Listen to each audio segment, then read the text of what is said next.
Welcome to Just the Word, where we're reading through the Bible in 1 year. And I'm Net. Today's reading will come from 2 Chronicles, chapters 21, 22, and 23.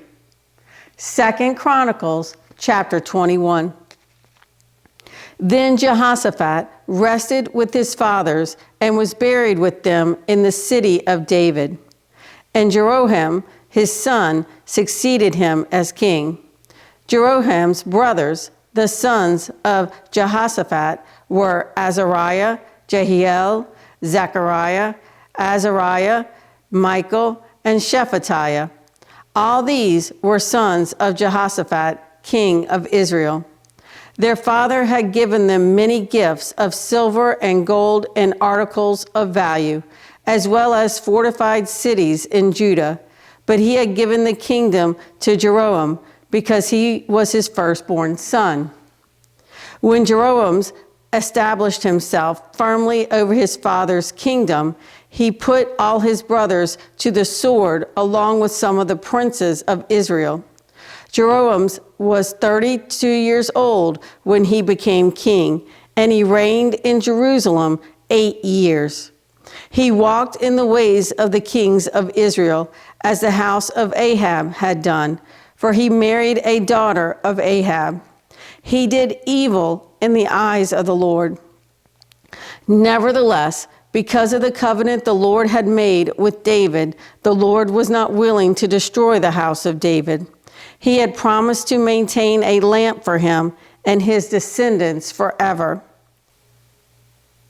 In the time of Jeroboam, Edom rebelled against Judah and set up its own king. So Jeroboam went there with his officers and all his chariots. The Edomites surrounded him and his chariot commanders, but he rose up and broke through by night. To this day, Edom has been in rebellion against Judah. Libnah revolted at the same time because Jeroboam had forsaken the Lord, the God of his fathers. He had also built high places on the hills of Judah and had caused the people of Jerusalem to prostitute themselves and had led Judah astray. Jeroboam received a letter from Elijah the prophet, which said, "This is what the Lord, the God of your father David says.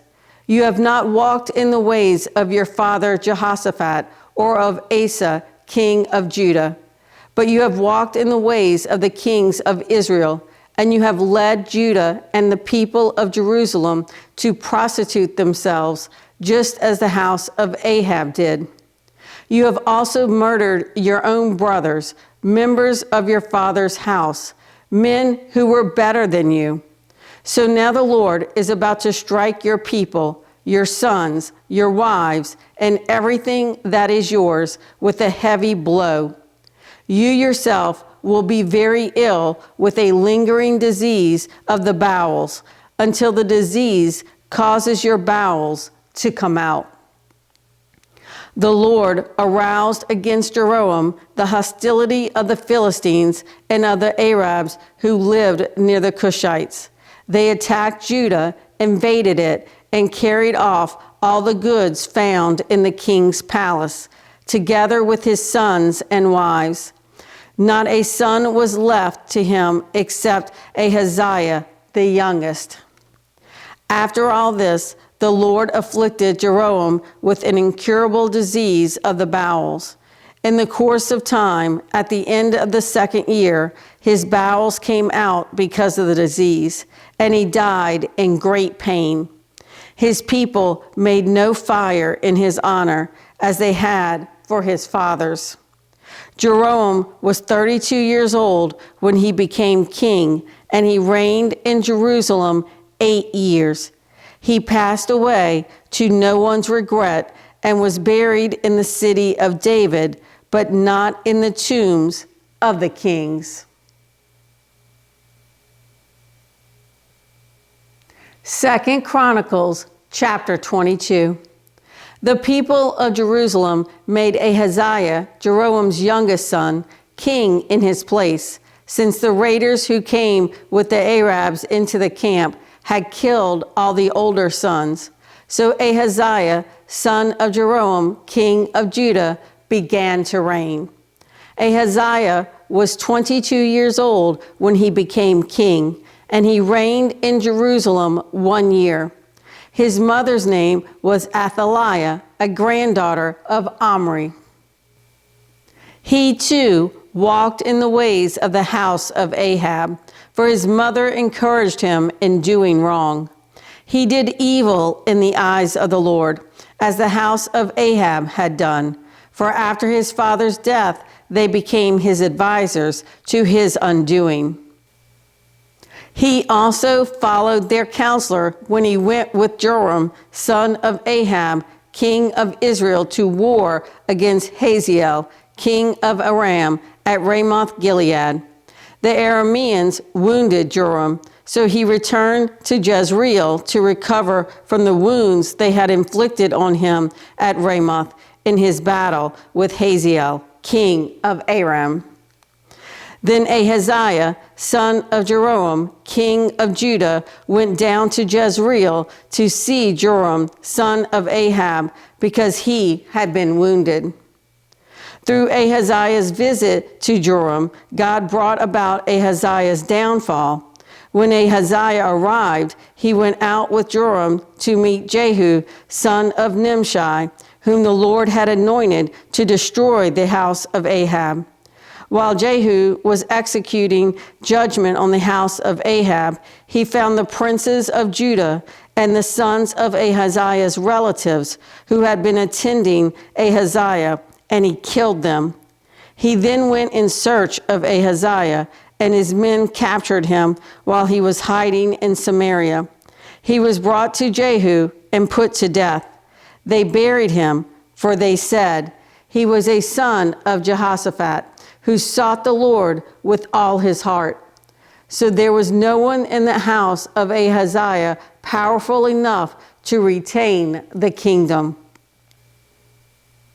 When Athaliah, the mother of Ahaziah, saw that her son was dead, she proceeded to destroy the whole royal family of the house of Judah.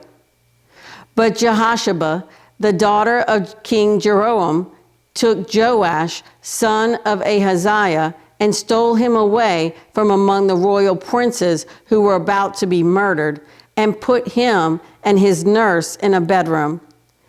Because Jehosheba, the daughter of King Jeroboam and wife of the priest of Jehoiada, was Azariah's sister, she hid the child from Athaliah, so she could not kill him. He remained hidden with them at the temple of God for 6 years while Athaliah ruled the land. 2 Chronicles chapter 23. In the 7th year, Jehoiada showed his strength. He made a covenant with the commanders of units of 100, Azariah, son of Jeroboam, Ishmael, son of Jehohanan, Azariah, son of Obed, Maaseiah, son of Adiah, and Elishaphat, son of Zichri. They went throughout Judah and had gathered the Levites and the heads of Israelite families from all the towns. When they came to Jerusalem, the whole assembly made a covenant with the king at the temple of God. Jehoiada said to them, "The king's son shall reign, as the Lord promised concerning the descendants of David. Now this is what you are to do. A third of you priests and Levites who are going on duty on the Sabbath are to keep watch at the doors. A third of you at the royal palace, and a third at the foundation gate, and all the other men are to be in the courtyards of the temple of the Lord. No one is to enter the temple of the Lord except the priests and Levites on duty. They may enter because they are consecrated, but all the other men are to guard what the Lord has assigned to them. The Levites are to station themselves around the king, each man with his weapons in his hand. Anyone who enters the temple must be put to death. Stay close to the king wherever he goes." The Levites and all the men of Judah did just as Jehoiada the priest ordered. Each one took his men, those who were going on duty on the Sabbath and those who were going off duty, for Jehoiada the priest had not released any of the divisions. Then he gave the commanders of units of 100 the spears and the large and small shields that had belonged to King David and that were in the temple of God. He stationed all the men, each with his weapon in his hand, around the king, near the altar and the temple, from the south side to the north side of the temple. Jehoiada and his sons brought out the king's son and put the crown on him. They presented him with a copy of the covenant and proclaimed him king. They anointed him and shouted, "Long live the king!" When Athaliah heard the noise of the people running and cheering the king, she went to them at the temple of the Lord. She looked, and there was the king, standing by his pillar at the entrance. The officers and the trumpeters were beside the king, and all the people of the land were rejoicing and blowing trumpets, and singers with musical instruments were leading the praises. Then Athaliah tore her robes and shouted, "Treason! Treason!" Jehoiada the priest sent out the commanders of units of 100 who were in charge of the troops and said to them, "Bring her out between the ranks and put to the sword anyone who follows her." For the priest had said, "Do not put her to death at the temple of the Lord." So they seized her as she reached the entrance of the horse gate on the palace grounds, and there they put her to death. Jehoiada then made a covenant that he and the people and the king would be the Lord's people. All the people went to the temple of Baal and tore it down. They smashed the altars and idols and killed Mattan, the priest of Baal, in front of the altars. Then Jehoiada placed the oversight of the temple of the Lord in the hands of the priests, who were Levites, to whom David had made assignments in the temple to present the burnt offerings of the Lord as written in the law of Moses, with rejoicing and singing, as David had ordered.